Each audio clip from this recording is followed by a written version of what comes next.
All right, guys. Sorry for that. We cut off a little bit, I think. We should be up.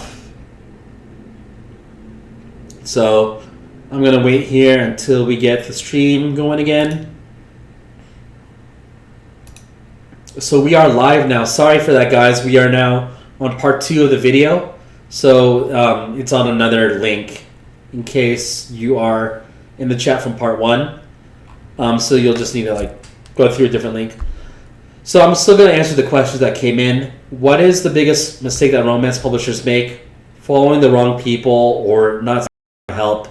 Look for someone that's credible in the space, someone that's gone through trials, errors, and tribulations. And I'm not even going to recommend myself in this video. I'm not here to pitch right now. I'm just here to help. So that's all I'm going to say on that.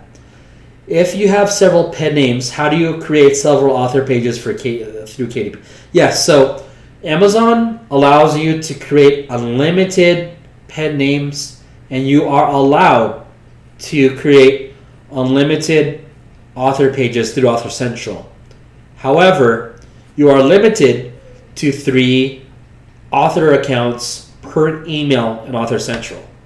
So what you need to do is if you have a 4th page you need to make, you need to use a different email for Author Central and make those pages over again. So I want to clarify, you do need to use the second email through Author Central. I'm not saying to make a second KDP account. That's that's completely prohibited.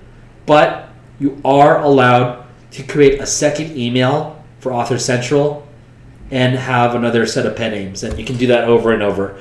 That is allowed by the Amazon program. So I'm going to start up the chat again. We are on part 2. And thankfully, all the questions here are saved. So if you have several pen names, we answered that. What's my experience on publishing for foreign markets, Spanish, French, and such as German? So what I'll say is, look, if you're starting out, especially if you're not from that language, from that geographic area, and you're not a native speaker of Spanish, of French, of German, stick to publishing in English. It's just simpler. You don't want to complicate things while you're still new.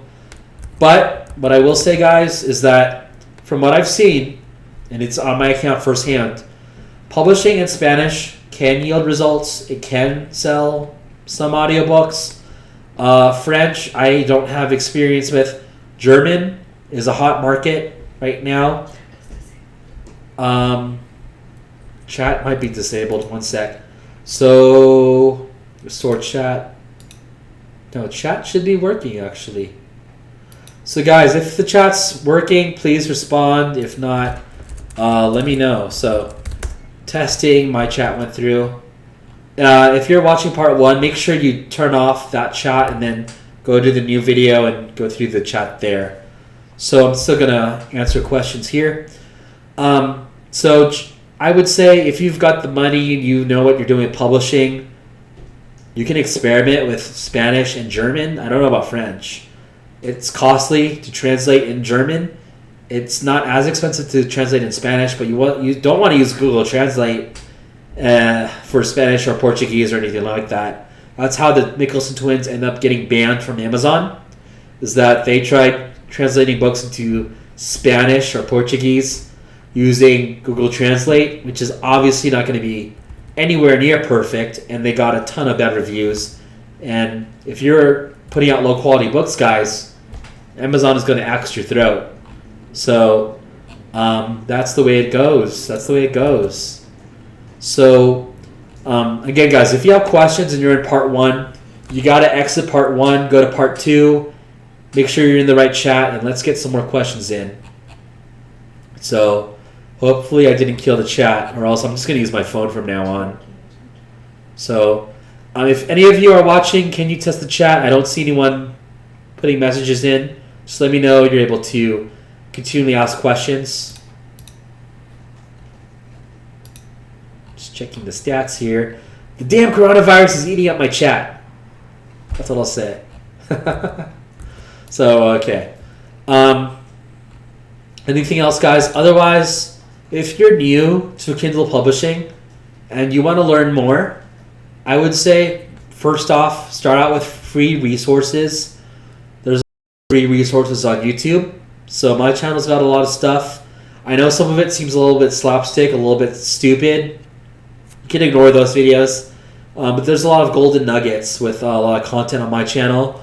Otherwise, just get started. Just go sign up for KDP. You do it with your Amazon account. You sign in, take a look at the dashboard, read the help section, look at the FAQ, and just get acclimated to the system. And once you're really committed towards succeeding with Kindle publishing, maybe after you publish your first book ever, just doing things on your own, consider taking a program, consider buying a course.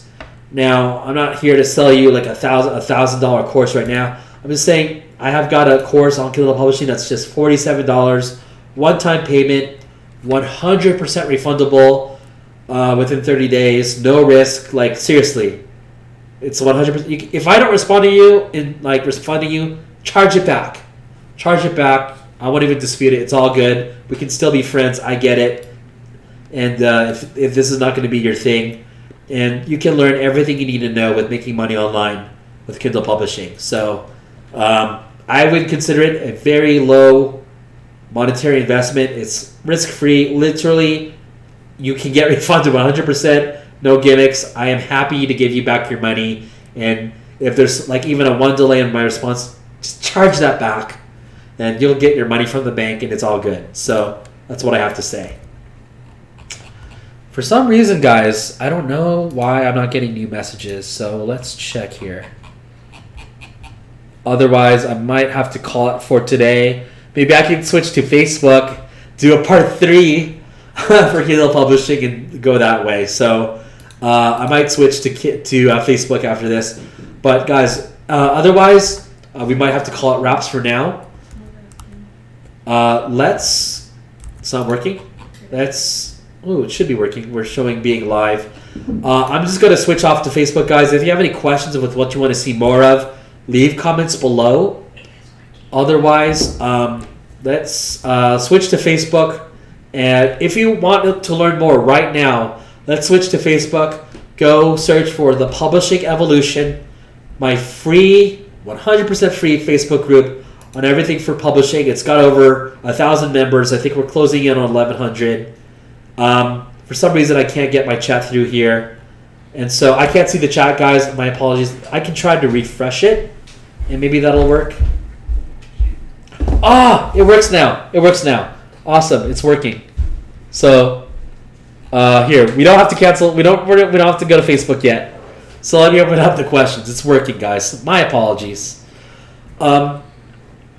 Working fine. So, all right. Let's go back to the questions. Which publishing channels do I recommend?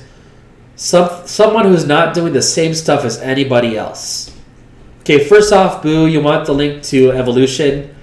Let's hope we don't run into any crazy links on the way. Trying to move fast here with my hands. Let's avoid the coronavirus conspiracies. So we'll close all that stuff. The Publishing Evolution. And I'm going to give you the link right here, right now, in the chat.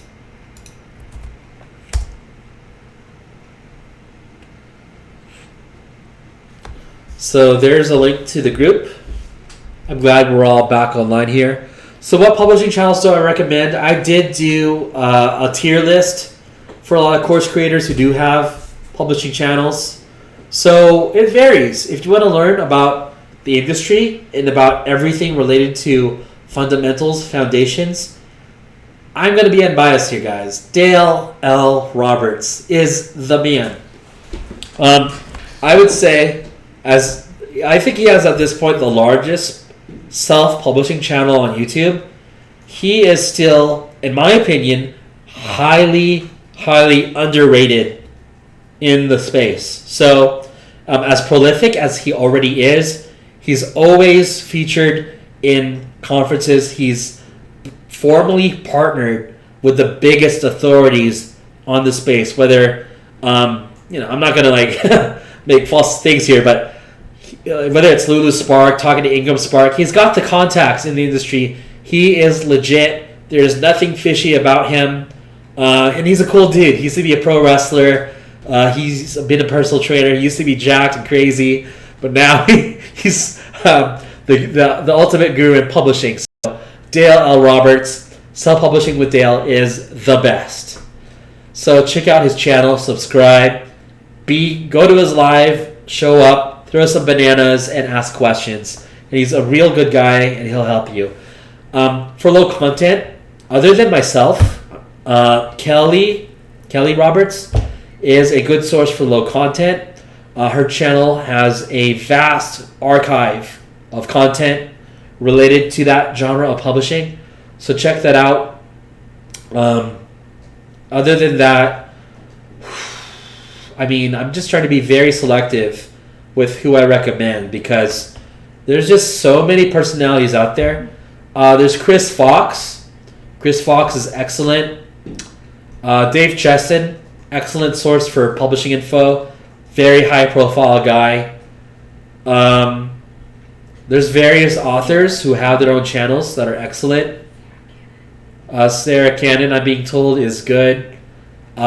Who's that one guy? Tim Knox. I really, really enjoyed when I was first starting out. Tim Knox, I don't know if he still makes content anymore for publishing, but for his time, he was great. I would say Book Your Glow Up, if you're into fiction, is cool to check out. I'm biased on that, but yeah, that is good. That is good. Yeah, so everyone's saying in the chat, Dale's the best. Not one of the best, the best. Those one guy with some of the most experience out there. So Mr. and Mrs. Dale, as they say, are the go-tos in publishing. So make sure you're subscribed and taking information from them. And there's recommendations being thrown all over the place now in the channel. So that's what I have to say about that without being negative. I am not being negative here with my recommendations. So any other questions, guys?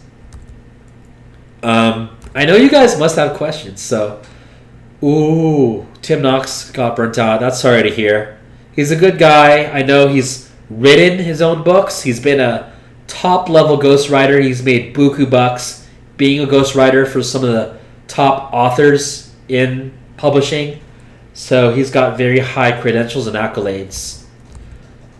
So I thought his channel was real good, especially on how to write. So that's what I have to say about that. Any questions, guys? If you're new, guys, don't be shy to ask questions. Look, we're in a crisis right now. A lot of you have been perhaps affected in some way, financially, economically, with the virus. Let's just get started with making some money online. I'm not saying you have to buy a course that happened. Just educate yourself on publishing. Go to KDP. Don't be afraid to click the sign in button and at least get started with learning. So you definitely need to get started sooner than later if you're serious about this. Oh yeah, Tim Knox is the man. So Jim Raj, can I discuss? Can I discus? I don't know if I can throw a discus. I have a bad left rotator cuff from bench pressing all those years. So I think my official bench press on record is 192 kilos, which is 424.4 pounds, right? Let me look myself up. Jacob Rothenberg, open powerlifting. What are my official stats here? In pounds. So can I discuss? I can bench press, okay? But I can't discuss. Can I discuss? Okay, I can discuss. I can discuss the advantages of pre-launch. And guys, these are not all my meets, but that's another topic. Here's my best lifts, guys. So 633 pounds in squat, 424 bench, 633 deadlift. It's here on Open Powerlifting. I was not always some fat dude on YouTube. I used to be a killer. So I've settled down since. Now, thanks, Dale. Thanks, man. Hey, let's go on your stream when you go live too. Let's see you get online, and we'll bring the bananas, we'll bring the crowd, and let's make it happen. So, see you, man. Take care. All right. So, can I discuss the advantages of pre-launch? Jim, Raj, I don't know your real name. I'd like to call you by your real name, but it's cool, Jim Raj. Can I discuss the advantages of pre-launch? I just made a video on this, I believe, within the last week. on the advantages, but I'll summarize them here. So pre-orders, essentially, the whole purpose for pre-orders is to be able to secure sales for your title, for your book, or even the sequel to your book before it's even released. You can set a pre-order before your book is even written. So I always use pre-orders for my fiction books now going forward. And without getting too advanced in strategy, what pre-orders allow you to do is secure sales for your book. That allows you to have money upfront to spend on ads if you want to put down money for ads. It also lets you build traction. So if you have a book that is selling 10, even 20 copies a day on pre-order, that is amazing. You're going to be recommended on Amazon on the product page. So I know right now it's a little bit funky, but usually Amazon, so it's still here. So customers who bought this item also bought these books. If your pre-order product is doing well, your pre-order can be featured as something that customers also bought. So imagine, let's say with a book that is popular as Scandalous, with a product that's as popular as LJ Shen, let's say 1,000 people today buy Scandalous. What is likely to happen if those customers scroll down, they see customers also bought such and such books. They're not always by the author. They can be by other authors. Let's say your pre-order is featured in the also boughts. Customers will be like, ooh, I haven't checked out that author before, but Amazon recommends it. Let me check it out. So I'll click on it. I'm like, yeah, I think this looks pretty good. It's kind of similar to LJ Shen. It's popular, and Amazon recommended it to me, so why don't I read it? And that can also work for pre-orders. So that helps you set up securing sales as well. And this is getting more advanced, but this also tells you whether a book is gonna do really well or do poorly. So let's say you're getting 20 pre-orders a day. That's awesome. So I know we're freezing a little bit. What's up? Hazy. So let me check my OBS. Things are looking good here. Well, I'll probably have to switch to Facebook. But anyway, if you're selling 20 copies a day of your pre-order, you know that's going to be a banger. When it goes live, you've got a hit on your hands. However, other way around. Let's say you've got your pre-order up, but it's only selling 1 copy a week. Even if you try running Amazon ads, it's just not being bought by customers. That's going to already tell you, hey, I know this book is not going to do that well, likely, when it goes live. So maybe I planned to go aggressive with its marketing. Now I know this book's probably going to suck. I could try still marketing for it, but I'm going to spend less than I intended to because I know there's a high chance I'm not going to get a profit off the spend that I market on this book. So that's getting more advanced, but that's what you can do with pre-orders. So if you have any questions about that or you want to learn more, check out my video on pre-orders. So have I now noticed my fiction income dropping? Yes and no. So let me explain, Rick. For the most part, my page reads have been intact. Page reads in general have been intact for most authors. So that's fine. That does not get impacted. Authors with 99-cent books have not been affected so much. At $2.99, sales are still okay. But I do have books that are priced at $3.99 that are not being bought as much as I'd like them to. So, meaning to say, customers, let's face it, world's in a crisis right now. If a customer right now wants to save some money but still be entertained, are they going to choose the 99-cent book, the 2.99-cent book, or would they choose even the 3.99-cent book? They'll buy the 99 cents if they like the author, they'll still buy it at $2.99. But unless it's a top level author, unless it's someone really prolific with like a dope, good book that is really, really worth $3.99, people aren't going to buy it. So sales can drop with higher priced ebooks. So yeah, and Book Your Glow Up is saying her page reads are actually up. So Book Your Glow Up is DMing me saying that she has a question. But I can't find the question. So she is DMing me on my other phone here. Oh my God, why are you showing me your boobs? No, I'm joking. She's asking, what makes fiction romance more interesting than nonfiction? Well, Book Your Glow Up, that's a very black and white question, because not everyone finds romance more interesting than nonfiction. However, as a business model, to approach this as a business opportunity, business person, I would say fiction does have its advantages. So with nonfiction, I just got to be straight with you guys.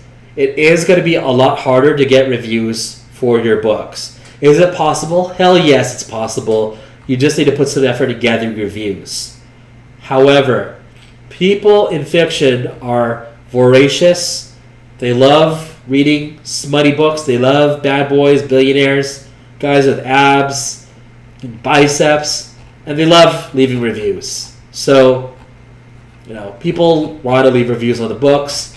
I don't even need an art team. I'll still get reviews for my books. No problem. I can get 10 reviews for my book in a week with my eyes closed, not even promoting my book. I'll still get reviews for fiction. So that makes it easier. It's also easier to build a brand. So imagine, guys, how many books would you need to learn Python programming? How many books would you buy for that? You'd only buy, in all likelihood, for the most part, one book. If you wanted something more advanced, if you wanted to learn something really unique, maybe 2 books, right? Now, imagine yourself as a child. Imagine those years. But things were good. Things were better.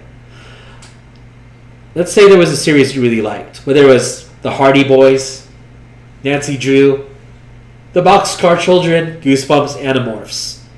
How many of y'all read Goosebumps or Animorphs? Send me some bananas.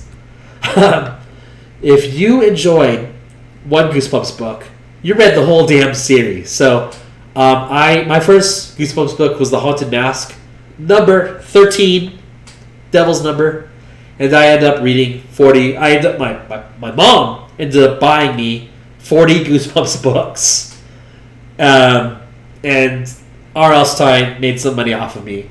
Now, as opposed to just giving me a book on the ketogenic diet, my mom's only going to buy me one book of that. Because I'll be like, she'll be like, Jacob, why do you need 40 books on this? You don't need 40 books to learn a diet, but for entertainment. You're going to consume entertainment continually. So having a fiction brand enables you to maximize reader income, reader revenue, with read-through. So if I like this book from Elsa, I'm going to read all of her other books. It's a fact of life.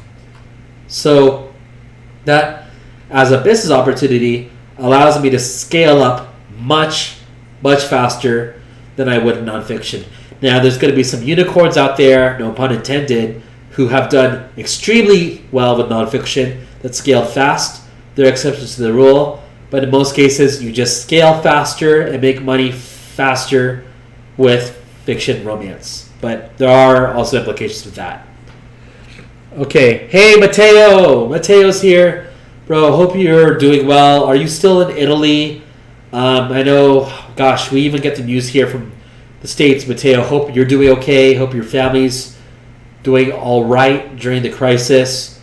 My condolences to everything going on in Italy. It sucks, man. So I hope this all ends soon and that we all get better. So I know you were possibly, I won't put your personal info out there, but Matteo, if you're interested in fiction romance, give me a call. Let's do this. So yeah, Boo Baker says he or she, I can't tell from the thumbnail. Like your thumbnail is really small. But Boo learned programming with one single book. When I did Visual Basic, when I was a teenager, I learned Visual Basic from one book. I didn't need to buy 40 of them. So, you can even relate this to movies. So, if you like Avengers, you're going to watch all those damn Marvel movies, right? Got to learn more about Iron Man, about Thor, and about the Hulk. But if you're watching something like how to learn the ketogenic diet, you got to watch one video on YouTube and learn that shit with just one video. So that's what I've got to say about that. Bring on the questions, guys. Ooh, Mateo will call soon. Glad you're doing well, man. Hope you're healthy. I know you're healthy. You're a young guy. You can handle the virus for now. Glad you're doing well. So, cool, man. So, any other questions, guys? We've been on stream for quite some time. This is part 1 and part 2. You're now watching part 2. Part 1 kind of crapped out again with the stream, so we're doing a part 2. Oop, it's confidential. So let me know what you want to see, guys. Excuse me in a sec. Investing in shipping containers. Well, let me come here to the side and tell you what I know about investing in shipping containers. I don't know about it. Anything I don't know, I won't pitch you on or give you advice on. So, I'll say here live, nah, me Gucci. So let me know what you all really want to learn about. Okay, so next question. Do you recommend a back cover for a KDP ebook? I didn't think you could make a back cover for a KDP ebook. Can you now? I don't think so. I've never been... No, it's impossible. So, for an ebook, I know this because I've gone through the freaking walkthrough officially now 120 times. You can only upload a JPEG for a front-facing cover. There is no spine and there is no back cover for ebooks. That's a fact. And you don't have a choice in that matter. So, however, for... I wouldn't even recommend it as a last page. So, for a paperback, that's required. But for an ebook, there is no back cover for an ebook. You don't even have that option. So, yeah. What percentage would I show for the look inside feature? Great question. You're asking good questions. Don't be shy, please. So what I would say is if your book is going to be largely content-based and you're confident that your product is good, you want to show a decent amount of it. So what I'll show you here, I'll give you an example. Number tracing books. I would say if you can, at least 25% or at least 20% if you want, if you're comfortable with that. No one's going to screenshot it and pirate it, hopefully. But if like, should I buy this book? I would want to I like to look at interiors before I buy books. So I think the preview is a necessity for a print book. Like you want to look at what you're buying beforehand. Like, oh yeah, my kid will like this. So I would buy this book. Now, if it's something like, like, let's say I was looking for a Zelda guide, not even allowed by Amazon, by Nintendo. This publisher's going to get sued any second. But let's say I was looking at something that was like unauthorized. Well, first off, Amazon doesn't even want to load the page. So this paperback knows it's so bad that it doesn't even have a look inside feature. So if you're featuring a product that sucks, and you know it sucks, don't let people see the inside of the book. And then you got the fake reviews and the bad reviews showy there. But that's what I would say. If you know that you can sell a book with its content, you want to show off the content. If you know your book sucks, don't show the content. And you'll still get some sales, but you will get bad reviews. So, wait. So, Jim, I'm sure that shows the back cover if loaded to print book first, then upload to ebook. Hold on. I'm just thinking of an author that I know has paperbacks up. So let's look at this. See, so this author in Mafia, Christian Luciani, USA Today bestselling author, has the paperback, and it shows here the back cover along with the front. And that's cool because this is on the paperback product page. But on the ebook, there is no spine, there is no back cover, even in the back of the book. So to answer your question, the ebook page will not show a back cover ever. But if there is a paperback counterpart, of course it's going to show the back cover of the paperback. So that helps clarify. All right, Liam. I have a weird thing that happens on KDP. I price a book at $3.97, and on the product page it shows something like $5.03. So Liam, from what I recall, you're from the UK, yeah? So $3.97 quid might equal $5.03 US dollars. So what I think that could be, I could be mistaken, is that you could be seeing the price from quid to US dollars. If it's another issue, let me know. I know you're not an absolute beginner in publishing, so that might not be the issue. But if you're looking at the US store versus the UK store, the UK store will show you different pricing based in its local currency. Likewise, for any other portal like Amazon in Mexico or Brazil, will show you the localized price and not the US dollar price. So, man, I can't even check my PMs right now. It's all good. All right. How do you add more pictures of the book? I want to add more pictures of it, not just the cover. So, what you can do, and I've had this issue before, is if you're not happy with the amount of content featured inside the look inside feature of your paperback, what you could do is go to KDP, sign in, go to help, and through the help portal, you can email KDP support to help you show more of your book. You can request through them to have more of your book previewable, and they'll help set that up for you. So I have nothing bad to say about KDP support for the most part. They're very responsive, and they'll help you with a lot of logistical issues with books, and they'll help you provide a better preview of your book to improve the customer experience. So that's what I've got to say about previews. As well, if you want, if you want to add like more pictures like this, like more thumbnails of your book, that's an FBA thing. Books only show when it's going through KDP, the front and the back. So if we were to look at something like, let me think about it. What's that thing? Waist trimmers. So let's pick this weird looking one here. Okay, I'm just gonna pick one. This one has over 8,000 reviews. Okay, when you're an FBA product, you can have multiple pictures. See here?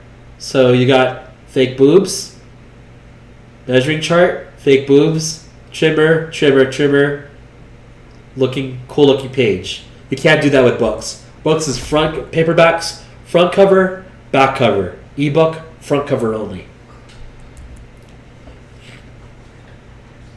So let's see. All right, I think we've answered a lot of questions. And I'm going to wrap it up, I think, because it's been, well over an hour with both parts combined. Thank you guys so much for studying on today's live stream. Let's do it again tomorrow. Let's do it again. We've got time tomorrow to set it up. Let me know what you want to talk about. So after this, if you are not watching this live, just comment below what you want to learn, and let's get you more educated with publishing. Until then, guys, stay safe, keep publishing. I'll see you later. Take care.